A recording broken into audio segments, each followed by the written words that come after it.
All right, fellas. So, it's been a little minute. However, we are back. In terms of Knicks stuff, it's been a little radio silent. However, with the draft starting 2 nights ago, some new stuff came out. So, let's just get started here.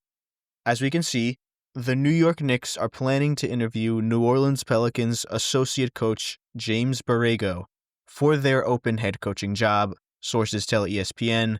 Borrego joins Mike Brown, Taylor Jenkins, and Micah Nori as known formal interviews for the Knicks. That took me like 5 tries to read. I promise I can read at an appropriate level for my age. However, what does this mean? What is James Borrego good at? Well, I'm not going to pretend I was crunching Charlotte Hornets tape from like 3 or so years ago. However, I do know he is a good offensive coach. He's from the Greg Popovich lineage. And, in terms of offense, he did have the Hornets' 8th in offensive rating in 2021-22 his last year there.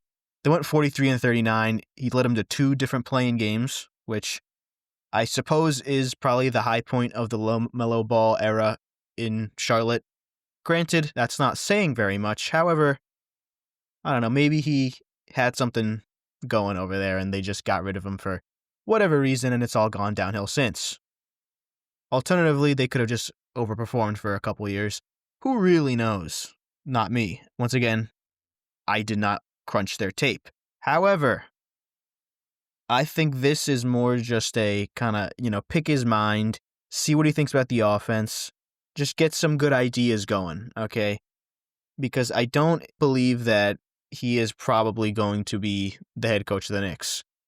I do think he could be an assistant coach for the Knicks, which, in order to do, obviously that's a lateral move, assistant on the Pelicans, assistant to the Knicks. What you would have to do is you'd have to, give him a reason to show up, which I understand we're better than the Pelicans. However, that's not enough. You're going to have to pay him more than the Pelicans do. And, I like the Saints, who are owned by the same, kind of person, entity, group thing.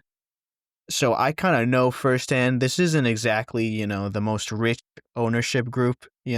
The Saints and the Pelicans share a medical staff, all right? They're not exactly balling over there. Although, granted, they could buy my life, and it would not be a drop in the bucket. These are still billionaires we're talking about. So, maybe I really shouldn't be the person to be calling someone broke. After all, I was kind of, I had to talk myself into buying like $9 lotion the other day. Even though for the last week, I've had 2 lotion things, bottle container stuffs. I don't know how to call them.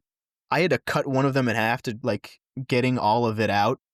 And another one, I had to squeeze it at the exact perfect angle just to get enough for my hands and elbows and legs. So once again, I probably shouldn't be calling anyone broke. I really had to talk myself into that new lotion. Anyway, tangent aside. Once again, I don't think James Borrego is going to be the head coach. However, he could be an assistant. Who do I think will be the head coach? Well, in terms of Mike Brown, Taylor Jenkins, and Micah Nori, I think all the reports are true. They probably want an experienced guy, so that leaves us with Mike Brown and Taylor Jenkins. If I have to make a choice, Mike Brown, just because he is very good with the media. He dealt with it with LeBron in his first stint in Cleveland. He dealt with it in Golden State with those super teams. Granted, he was an assistant, so it's not like they were sending him up to the podium, but he filled in for Steve Kerr on a couple of occasions. And he was just around the media in general for those teams. So I would imagine he would probably be the selection at this very moment. However, things can change. Also, he had that one time with the media where some guy screamed in the background and then Mike Brown screamed with him, and it was great. I use it as a GIF all the time. Matter of fact, maybe I'll put it in right here. Regardless. Does that concern you? No. Ah! I love it. Mike, I know you mentioned over the summer you saw De'Aaron Fox play deep. The power of editing, folks. I know, it's fantastic.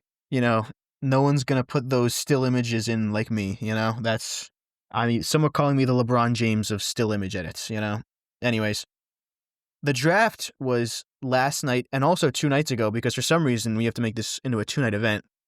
for whatever reason. I don't know what Adam Silver's doing. This guy's kind of an idiot. I'm not gonna lie. I don't know why it's 2 nights. This isn't like the NFL where, even into like round 3, you're getting like guys who can probably like start for your team day 1. No. Okay. Especially with NIL these days, like those late second round pick guys, they're just staying in college. All right. After like pick 40, this is like the equivalent of a rookie from like AA going up. It's an 0-2 count versus prime Randy Johnson, and he's swinging for the fences. Okay. You're probably not getting a good player here. All right. Also, they held night 2 of the draft in what appeared to be the Barclays Center parking lot. Was the stage taken? Like, could you not afford it? Why? What is the point here? You couldn't have gotten somewhere else that looked more appealing. Like, it looked like they were in a warehouse that they rented out for 1 or 2 racks a night. Okay, just really stupid. The fact that we made the draft 2 nights.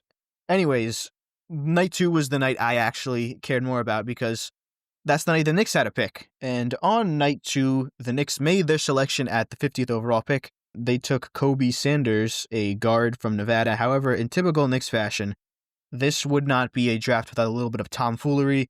They traded the pick to the Clippers for number 51 and the draft rights to some guy we will never see. At the 51st pick, the Knicks did draft.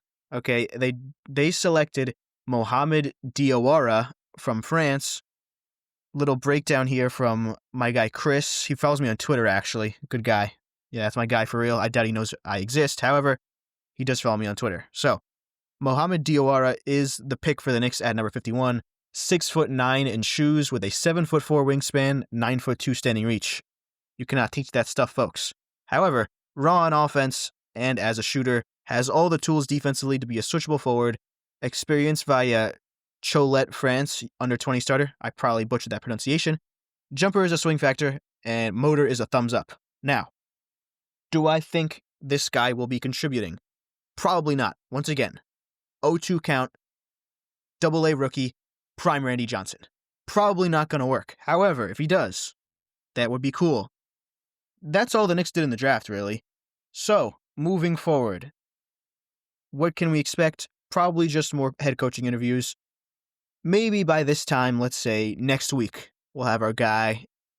I guess I've been saying that for about a month at this point, and I have no clue how far we are in the head coaching search process. So, hopefully, we're approaching the end here, although they're probably not going to do anything on the weekend, so probably will be radio silent until Monday, and at that point, maybe we'll have an update, maybe not.